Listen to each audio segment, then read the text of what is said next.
Hello everyone, I'm going to be reviewing Spider-Man.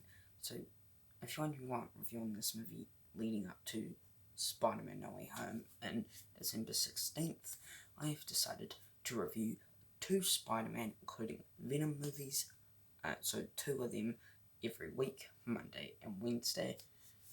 So yes, unfortunately I did not do videos yesterday, so this week will be Tuesday and Wednesday, so you get Spider-Man today and Spider-Man 2 tomorrow. So yes, this is also involving Spider-Man Leatherby Carnage. Yes, I've not seen it, my country has not got it yet till the 25th of November, so I have to wait till then unfortunately. But further ado, let's get into this review for Spider-Man. Spider-Man is directed by Sam Raimi, screenplay by David Keough, based on Spider-Man by Stan Lee and Steve Ditko, produced by Laura Zitskin and Ian Bryce, starring Tobey Maguire, Willem Dafoe, Kirsten Dunst, James Franco, Cliff Robinson, and Rosemary Harris. Cinematography from Don Burgess, edited by Bob Murawski and Arthur Coburn. Music by Danny Elfman. Production companies from Columbia Pictures, Marvel Enterprise, and Lara Ziskin Productions. Distributed by Sony Pictures released April 29, 2002 at Man Village Theatre, and May 3rd, 2002 in the United States. Ran for 121 minutes. The budget for this movie is $139 million. In the box office, it got $121.7 million. Plot. On a school trip, high school senior Peter Parker visits a Columbia University, a genetics lab, where a genetically engineered super spider, which escaped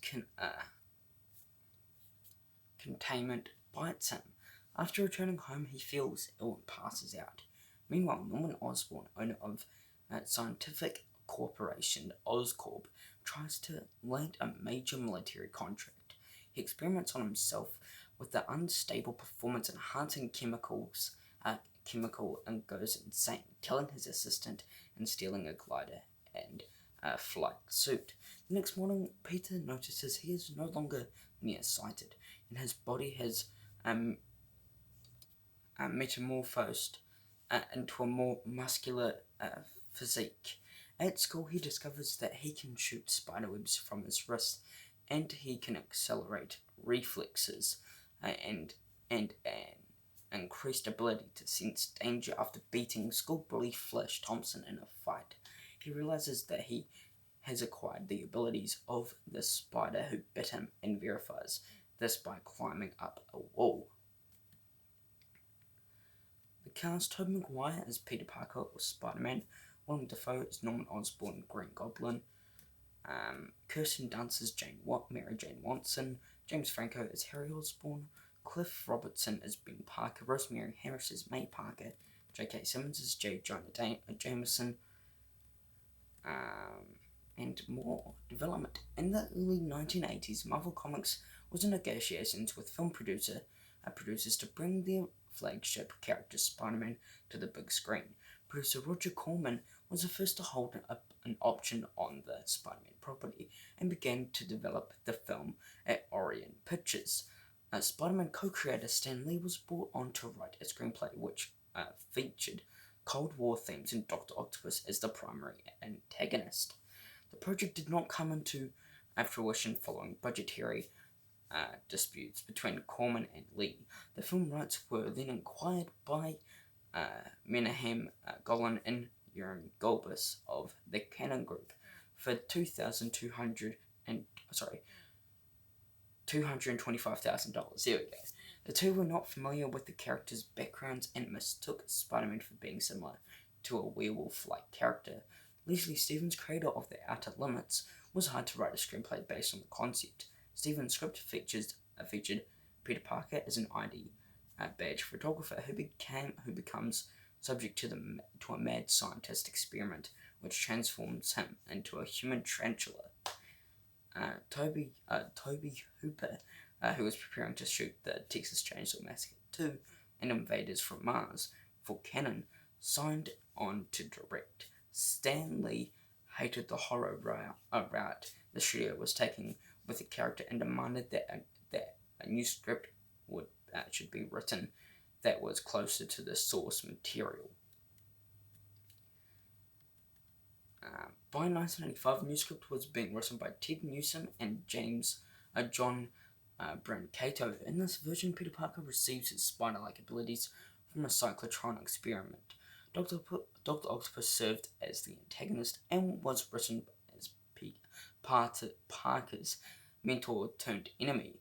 Barney Cohen was brought in to rewrite, which added humor, additional action scenes, and supporting villain. Cannon hired Joseph Zito to write the film, having previously directed a commercially successful Invasion USA for the studio. For the role of Peter Parker, Spider-Man, the studio considered Tom Cruise.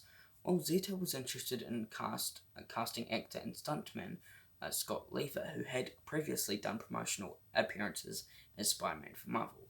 Bob Hoskin was considered for Dr. Octopus, while Lauren Bacall and Katharine Hepburn were considered for Aunt May. Let's get into my thoughts for Spider-Man. Okay, I love this film. This film is a masterpiece, in my opinion. I'll just get into the good.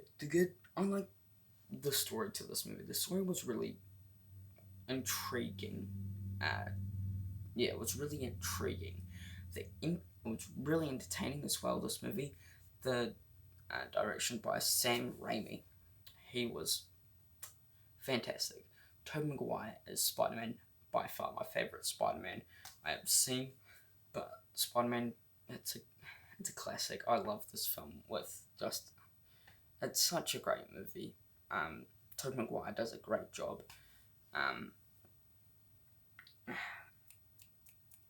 What's his name? Willem Dafoe, that's it. Did absolutely fantastic as Green Goblin, and I cannot wait to see him in the new Spider-Man No Way Home. But yes, I did like his character in this film. Hopefully he can be really good in No Way Home, which it's Willem Dafoe, so you kind of do have a lot of hope there. But so if you're wondering where is it? Now, just a little half-time with critical response. On review aggregator Rotten Tomatoes, Spider-Man holds an approval rating of 90% based on 245 reviews, with an average rating of 7.60 out of 10. The website's critics' consensus reads, not only does Spider-Man provide a good dose of web-swinging fun, it also has a heart, thanks to the combined charms of director Sam Raimi and star Tobey Maguire. Metacritic, which uses a weighted average, has assigned the film a score of 73 out of 100 based on 38 critics, indicating generally favourable reviews.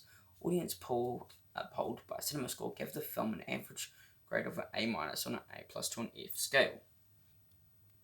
There you go, just now getting back to my thoughts. The negatives for this film.